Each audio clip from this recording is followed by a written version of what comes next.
2020 in the midst of the coronavirus pandemic panic. And I'm coming to you today with a little reminder from May of 2009, 11 years ago, when we were in the throes of another pandemic panic. Do you remember the swine flu panic of 2009? I certainly do, because I was here covering it on CorbettReport.com. As part of my coverage, I did episode 86 of the Corbett Report podcast on medical martial law. And we're going to listen to just a segment of that podcast today, specifically dealing with the infrastructure, the legislative infrastructure for medical martial law that was laid out in that time frame of the early 2000s and was exacerbated by that pandemic panic of 2009. I think it's particularly instructive to go back and to look at how what we are experiencing right now and the medical martial law scenario that is coming into view right now was carefully laid out over a period of decades to arrive at this spot. We didn't just arrive here overnight. So it is important to look back at this. I will suggest you go back and listen to the entire episode 86, where I go into more of the history of various pandemic panics and some of the virology that was going on in the early 2000s to resurrect the old Spanish flu and other such monstrosities in the name of scientific research, of course.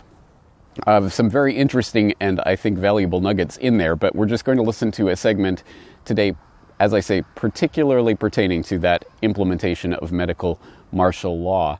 And this is an example of video editor Brock West going and reviving some of the old podcasts, putting some images and video on top of it to make it representable to the video audience.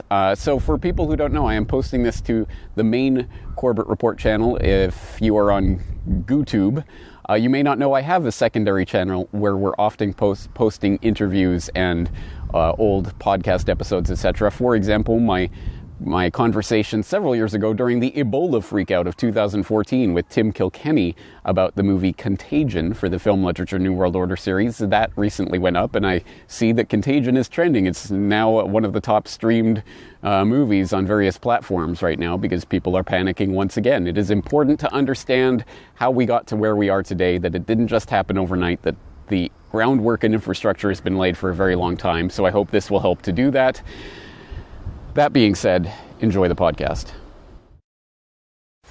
Also in Massachusetts, the legislature is acting rapidly on a bill updating what the state can do at a public health emergency. That bill has languished on Beacon Hill for some time, but with the flu outbreak, it's now racing through the legislature. NECN's Josh Brugadier is at the State House in Boston tonight. Josh?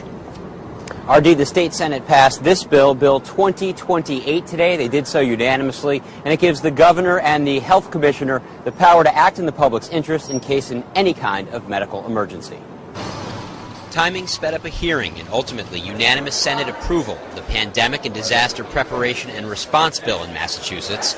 The bill gives the public health commissioner the discretion to respond to an outbreak like the kind going on in Mexico, to close or evacuate buildings, enter private property, isolate or quarantine people, and to get and distribute meds and vaccines. A registry of Massachusetts volunteers would be created and would be activated in case of emergency. Plus, the commissioner could request personnel from other states.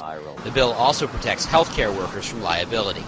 Concerns about the spread of swine flu meant lawmakers, such as Worcester County Democrat Richard Moore, didn't want to take any chances. It's too bad that we have to have something like that pending to get us to finally act, but this was actually on the calendar before that became a news story. So it's not that it's totally that, but it does give us another reason why it's a good idea to have this on the books.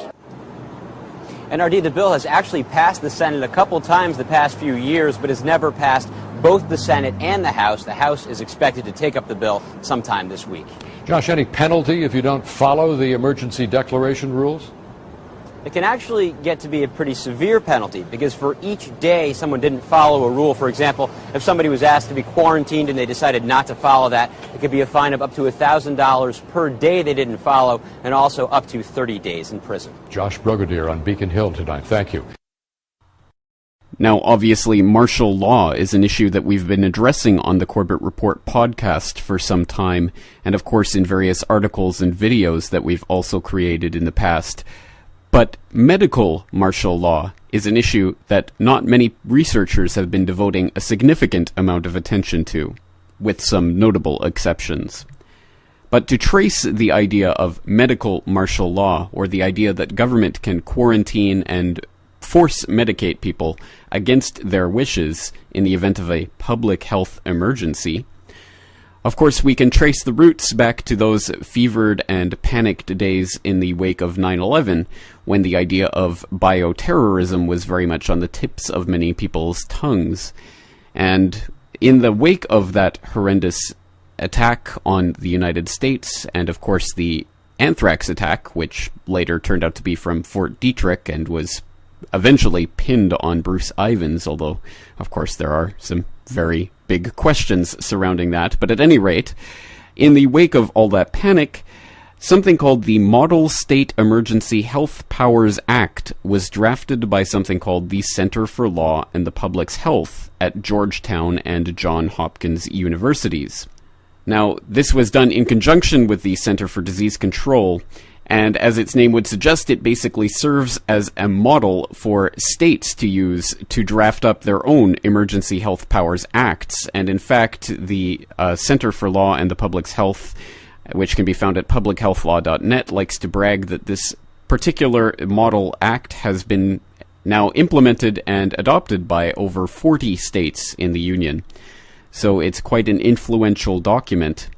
And what does this document say about things that the government should be able to do in the event of a public health emergency? Well, Section 603 of the document, under the heading Vaccination and Treatment, reads the following, quote, "During a state of public health emergency, the Public Health Authority may exercise the following emergency powers over persons as necessary to address the public health emergency. A. Vaccination. To vaccinate persons as protection against infectious disease and to prevent the spread of contagious or possible contagious disease. 1. Vaccination may be performed by any qualified person authorized to do so by the Public Health Authority. 2.